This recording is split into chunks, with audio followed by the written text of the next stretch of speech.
এবার আল্লাহ তাআলা বলবেন, মালাকুল মাউত তুমি তো সবাইরে মারছো, এবার তুমি মরো, এবার তুমি মরো, তুমি মরো।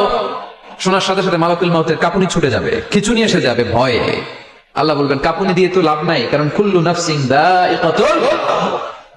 রব্বুল আলামিন বলবেন মালাকুল মাউত কেঁদো না, এটাই দুনিয়ার বিধান, আমি আল্লাহর দেয়া বিধান, এটাই, জন্মালেই মরতে হয়। যাও, জান্নাত জাহান্নামের মাঝখানে একটা জায়গা আছে, জায়গাটার নাম হলো আরাফ। এই আরাফের মধ্যখানে যে দাঁড়াও, ওখানে যে মালাকুল মাউত কাঁপতে থাকবে। মালাকুল মাউত বলবে আল্লাহ, সৃষ্টির শুরুতে যদি জানতাম, সৃষ্টির শুরুতে যদি জানতাম সবাইকে মৃত্যুদান করার পরে, রূহ কবজ করার পরে আমাকেও মরতে হবে, তাহলে এই কঠিন দায়িত্বের ব্যাপারে আপনার কাছে ক্ষমা চাইতাম।